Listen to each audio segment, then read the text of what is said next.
అందించినటువంటి మహానుభావుడు డాక్టర్ బాబాసాహెబ్ అంబేద్కర్ గారు. ఆయన మొట్టమొదట మహారాష్ట్రలోని మహాచెరువు పోరాటాన్ని చేశారు. మంచినీళ్లను దళితులు తాగరాదంటే ఆ పోరాటాన్ని పెద్ద ఎత్తున చేపట్టి 1927లోనే మంచినీళ్ళలో కూడా మాకు హక్కు కావాలనేటువంటి ఉద్దేశంతో మొట్టమొదటిసారిగా మహాచెరువు పోరాటం చేసి దళితులందరికీ అంటరాని వారికి మంచినీళ్లు అందించినటువంటి మహానుభావుడు డాక్టర్ బాబాసాహెబ్ అంబేద్కర్ గారు.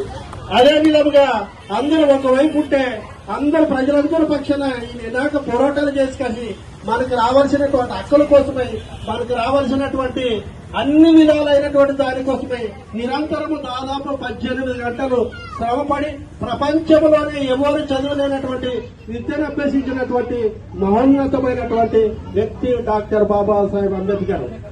డాక్టర్ బాబాసాహెబ్ అంబేద్కర్ ఆ రోజు ఏమని చెప్పాడంటే, నేను హిందువుగా పుట్టడం అయితే నా చేతిలో లేదు కానీ హిందువుగానైతే నేను చనిపోనని ప్రతిజ్ఞ చేశాడు. అందులో భాగంగానే మన ధర్మశాస్త్రాన్ని మొట్టమొదటిసారిగా మహారాష్ట్రలోనే తగలబెట్టడం జరిగింది. మను ధర్మశాస్త్రంలోనే బ్రాహ్మణులు నోటు నుంచి పుట్టారని, క్షేత్రీయులు కుడుభుజం నుంచి పుట్టారని, వైశ్యులు గొడ్డు నుంచి పుట్టారని, శూద్రులు మోకాల నుంచి పుట్టారని, మనకైతే పంచవర్ణాలు మరి ఇంకా అతి శూద్రులు అధికారంలో ఉన్నారని అడుగడుగున అంటరానితనము ఆ ఇస్తాల అవినీతి అనేక ఆరోపణలు ఎదుర్కొన్నటువంటి మనల్ని ఒక దిక్సూచిగా నిలబెట్టి ఈ రోజు అందరుగా నిర్భయంగా ప్రజలందరి మధ్యలో ఈ విధంగా బాబాసాహెబ్ అంబేద్కర్ నివాళి అర్పిస్తున్నామంటే ఆయన మనకి చేసినటువంటి రాజ్యాంగం యొక్క పుణ్యమని గడ్డపతంగా చెప్పగలుగుతున్నాను. కాబట్టి ఇప్పటికైనా కూడా అంబేద్కర్ రాసినటువంటి హక్కులు, అంబేద్కర్ చరిత్రను ఇప్పుడు ఉన్నటువంటి యూత్ అందరూ కూడా తెలుసుకోవాలి, ఆయన మార్గంలో పయనించాలి, ఆయన మనకి వదిలి వెళ్లినటువంటి హక్కులు కాపాడదన్న ప్రతి ఒక్కరూ కృషి చేయాలి. కాబట్టి ఈ విధంగా ఎంఎం కాలనీ వాళ్ళు అందరికి కూడా ఆదర్శంగా నిలిచి ఈ విధంగా జయంతిని జరుపుకుంటున్నారంటే చాలా సంతోషం. ఇది ఆయన్ని మనం స్మరించుకుంటున్నాము.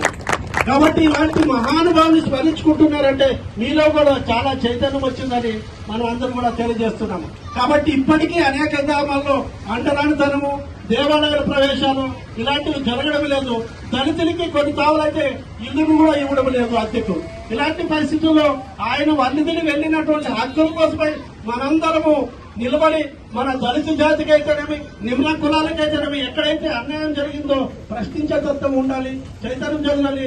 మనకి దాదాపు ఆర్టికల్లో 15 నుంచి 25 వరకు మత స్వేచ్ఛ ఉంది, చదువుకునే హక్కు ఉంది, మాట్లాడే హక్కు ఉంది, అందరితో పాటు సమానంగా తిరిగేటువంటి హక్కు ఉంది.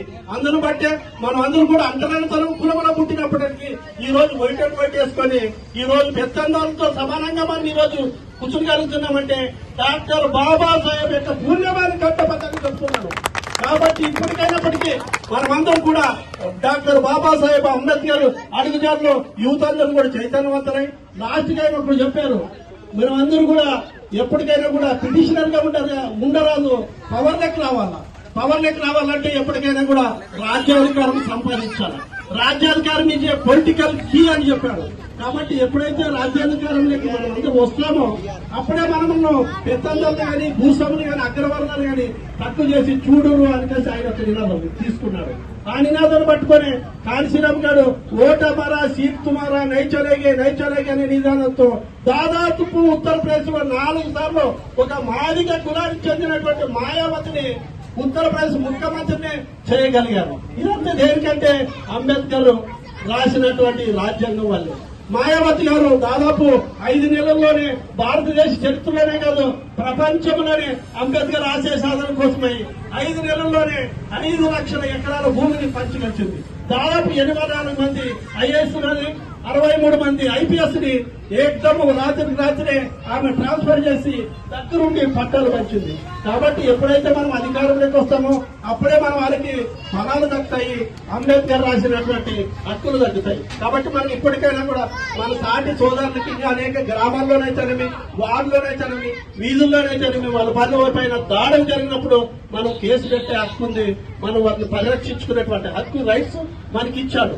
కాబట్టి రాజ్యాంగాన్ని అవసరమైతే మనం అందరం కూడా చదువుకున్న యూత్ కి అప్పుడప్పుడు క్లాసులు ఏర్పాటు చేయాలి, రాజ్యాంగం గురించి చెప్పాలి, హక్కుల గురించి నేర్పించాలి.